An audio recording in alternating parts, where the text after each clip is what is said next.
आशुतोष जी देखिए, अगर राजीव गांधी जी को बोफोर्स के केस में सम्मिलित होने के लिए या 84 के दंगों में सम्मिलित होने के लिए कहने पर एफआईआर होता है, तो आप सोचिए किस प्रकार का सैलाब आने वाला है इस देश में। अगर हम भी उस पर उतर आए तो सोचिए क्या होने वाला है। आपके ऊपर छत्तीसगढ़ में कांग्रेस की सरकार की वजह से जो एफआईआर हुई, उसका बदला प्रियंका गांधी के सेक्रेटरी पर एफआईआर करके आपने निकाला, और जवाब में राजस्थान की सरकार ने अवनीश अवस्थी से एफआईआर करके बदला लिया। क्या मैं ये समझूं कि वाकई जिसको हम पॉलिटिकल गैंग वॉर कह रहे हैं वही हो रही है यहाँ? बिल्कुल नहीं, बिल्कुल नहीं। आप देखिए, चाहे लल्लू जी हो, लल्लू जी क्या कर रहे थे? जाके सड़क पे लेट रहे थे। अगर मैं भी जाके भी सड़क पे लेटूं या रोहित सरदाना जी जाके सड़क पे लेटे लॉकडाउन के नॉर्म को तोड़ते हुए, तो हम दोनों के खिलाफ एफआईआर होगा। पूनम पांडे के खिलाफ भी हो गया, वो भी घूम रही थी बाहर बंबई में, उनके खिलाफ भी हो गया। ठीक है। तो जो लॉकडाउन के नॉर्म को तोड़ेगा तो उसके खिलाफ एफआईआर होगा ही होगा। इसको कोई नहीं रोक सकता है। ओके, आराधना जी बोलिए।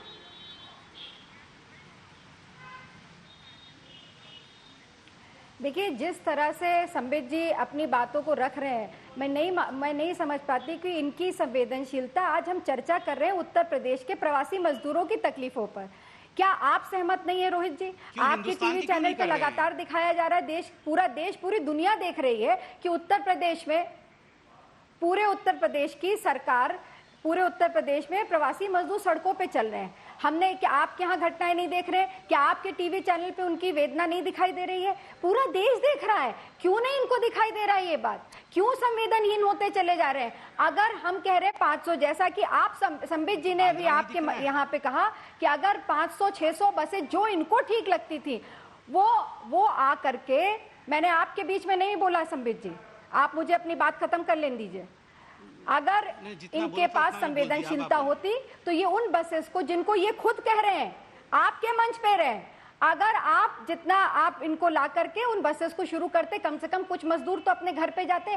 कल रात में भी उत्तर प्रदेश में 3 घटनाएं हुई हैं, जिसमें 2 मजदूरों की मौत हुई है और दर्जनों घायल हुए हैं। 3 घटनाएं हुई। क्या इन घटनाओं को रोकने की जिम्मेदारी हम में से किसी की नहीं है? और जहां तक आपने एफआईआर की बात करी, आराधना जी, आपने जिस दिन कहा 16 मजदूर कट के मर गए थे ना, ट्रेन से, पटरी से आते हुए पैदल महाराष्ट्र से चल दिए थे वो जाने के लिए अपने घर मध्य प्रदेश में, मैं तो उस दिन से पूछ रहा हूँ, लेकिन आपकी पार्टी से एक नेता ने नहीं कहा कि हम बस चला देते हैं, इन लोगों को बैठा बैठा के घर भेज देते हैं। एक ने भी नहीं कहा, एक ने भी नहीं कहा। तो फिर क्यों नहीं लोगों के मन में शक पैदा होगा कि वाकई आप पॉलिटिकल लॉन्चिंग के लिए अपने नेता की पूरा कंसंट्रेशन उत्तर प्रदेश पे लगाए हुए हैं? औरैया के मामले में भी सवाल आपके ऊपर आ गए कि राजस्थान की पुलिस ने बस से उतारकर मजदूरों को ट्रक में ठूस दिया था।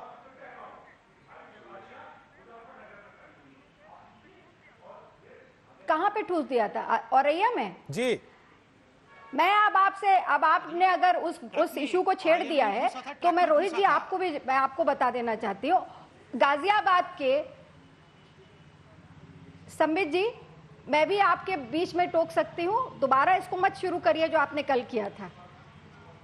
अरे कोई रोहित जी, औरैया से गाजियाबाद की दूरी, संबित जी, आराधना जी, देखिए आप लोगों का अगर कोई पिछला इतिहास है जिसमें आप लोग किसी चैनल पे झगड़ आए हैं या कोई ऐसी चीज हो गई है टोका टाकी की वजह से, प्लीज उसको भूल जाएं।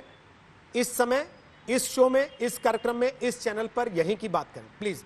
तो उसका बदला यहाँ ना लिया जाए। एक एक करके बोले, मैं दोनों से कह रहा हूँ, एक एक करके बोले। संबित जी, आपने उनको टोका, उन्होंने उसके बाद पूरी बात आपकी सुनी। अब आपको भी मुझे लगता है उनकी बात पूरी सुननी चाहिए। बीच में टोका टाकी ना करें, आपके पास मौका आएगा, आप जानते हैं संबित जी। आराधना जी, पूरी कीजिए बात अपनी। ये कल भी तैयारी करके आई थी मैं और आज भी तैयारी करके आई हूं रोहित जी। और गाजियाबाद से इस ट्रक पे बैठा के जिन लोगों को औरैया भेजा गया, मैं आपको बता दूं कि गाजियाबाद से औरैया की दूरी कई सौ किलोमीटर है। जब ये उत्तर प्रदेश की सीमा में प्रवेश कर रहे थे, उस वक्त उत्तर प्रदेश की पुलिस ने इनको क्यों नहीं रोका? जब वो वहां से चले औरैया तक तो दर्जनों पुलिस चौकियां पड़ी होंगी, दर्जनों थाने पड़े होंगे, 3 जिले पड़े वहां रास्ते में। क्या किसी ने इनको नहीं रोका?